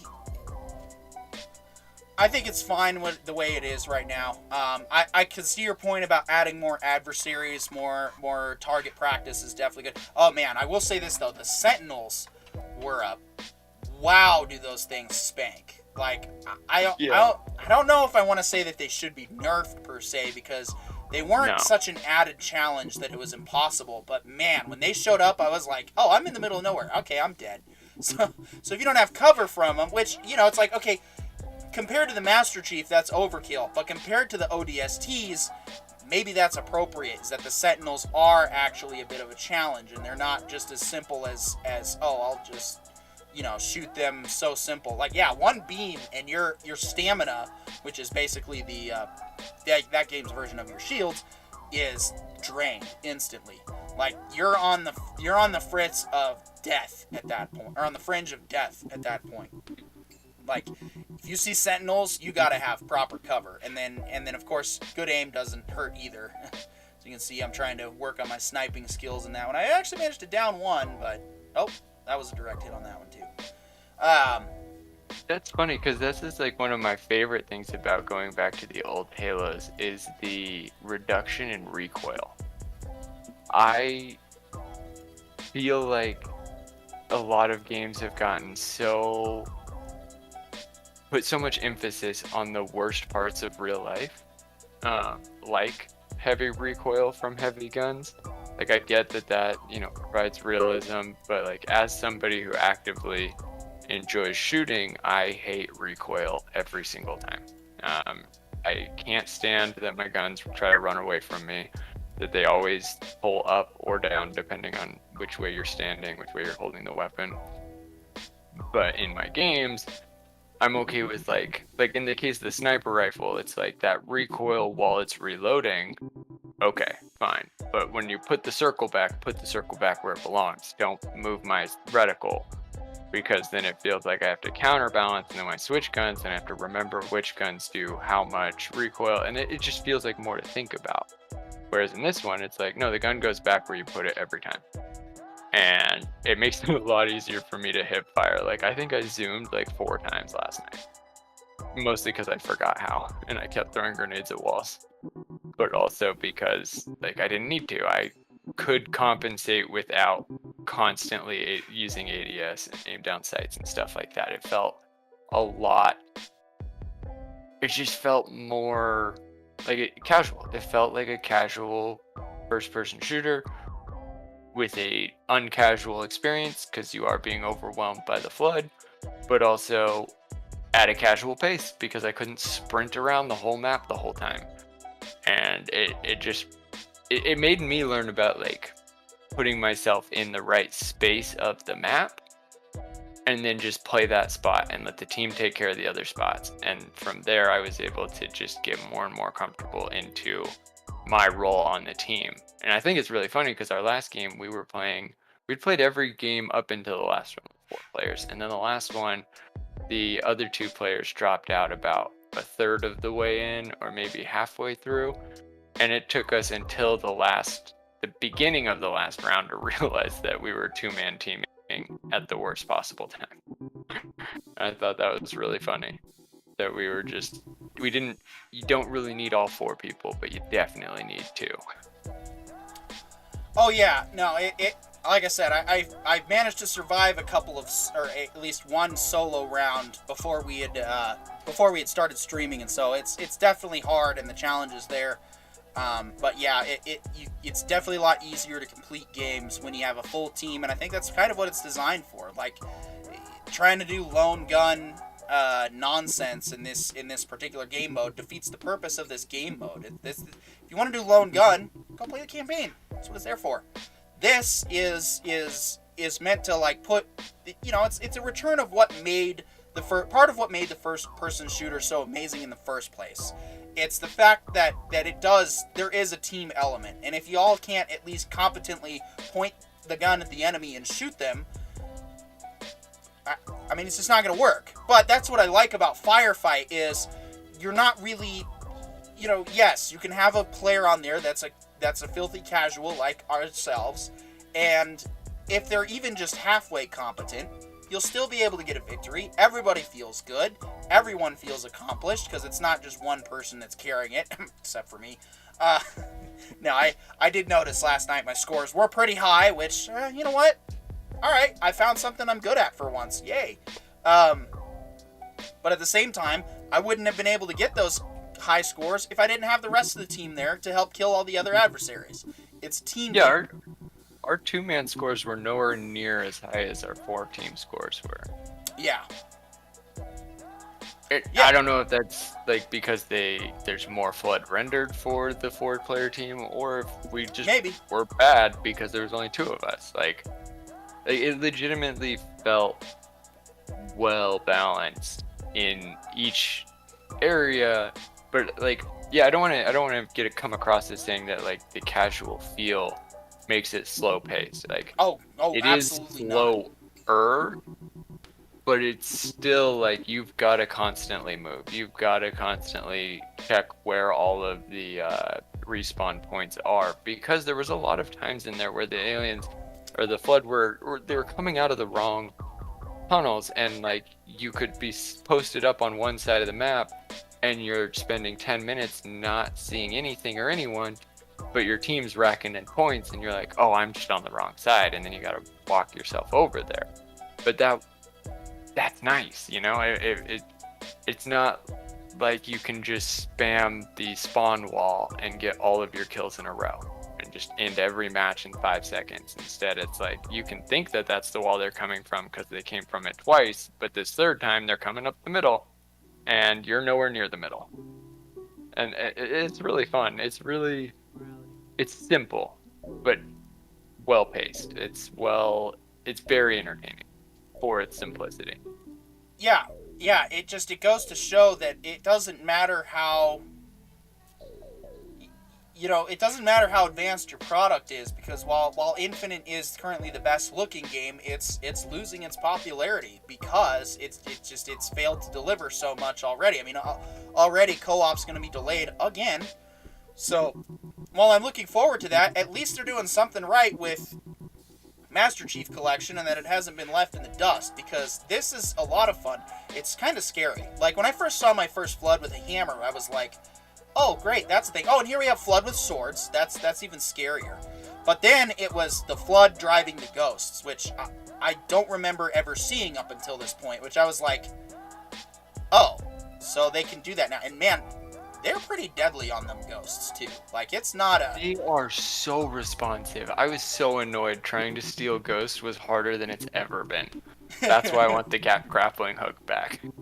I know.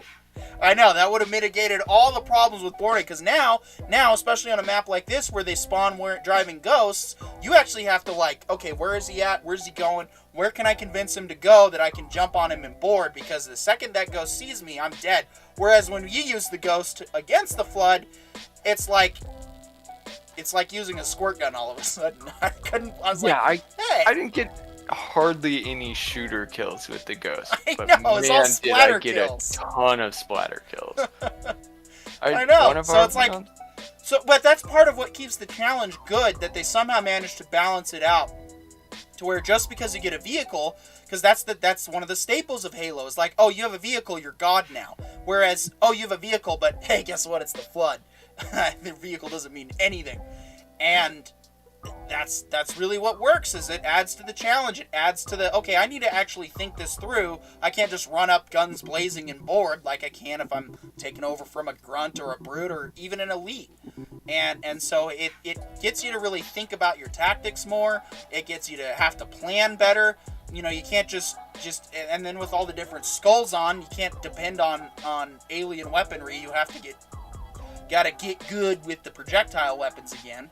Which you there's gotta nothing memorize wrong with that, where when you have maps like this one where it constantly drops a battle rifle, well, alright, that's no big deal. Except against these guys.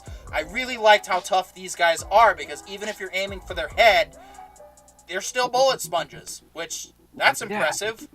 The balance that they managed to put into this version of the game, I'm very impressed with not only how it just hit every mark right out of the gate, but our complaints for this are small. Like, I don't have anything terrible to say about this game mode. And it's so simple. Yeah. Our complaints aren't even really complaints, just desires for specific improvements that we've seen the future installments of the games already implement. Like, we're not... Yeah. Like, I'm not asking for anything that Bungie and 343 haven't already proven that they can do. Because everything else about this game is fun. Everything else about this experience is fun. I'm just like, you guys have done that. Can I get that as well? Like, it really feels like the difference between Coke and vanilla Coke. Like, I'm just asking for vanilla Coke if you got it. Like, if for some reason the engine that, you know, produced ODST can't provide those things, cool, you don't even have to tell me, I get it. But if it can, let me know so I can wait for that update. You know? Like, it's really not a question of, like, do this or else. It's more of a, could you do this maybe, and if you don't, oh well. Yeah, like, I was very impressed with how much the bonus round is really more of a... It's kind of more of a kick in the balls of a bonus round than the other bonus rounds for the firefight modes, and it's like, yeah, once you're dead, doesn't matter how many lives you have. Like, yeah, with this team we had 15 lives all the way to the end, so I don't think anybody died that round except for right at the end, which is in of itself impressive. And it's, yeah, no, that was, let's see, what was the final score on that one? It'll show up here. I don't want to click ahead and accidentally miss it because that was a 2-hour stream, and that's a small window to jump ahead for the final score. We'll wait for that to pop up though. Yeah, it amazes me though. It's simple, it's straightforward, it's a gauntlet that you can either survive to the end as we did in this round or not. And it doesn't say how many died, but yeah, that's pretty fairly even score across the board, except for you. Oh man, you spanked in that one. Wow. I actually did pretty terrible. I was third. Huh. That was a good run. Yeah, you must have really been in the zone for that time. Oh, it's heroic. That's the default, that's the difficulty. That's why it's a lot of fun. Hard. I didn't even notice that.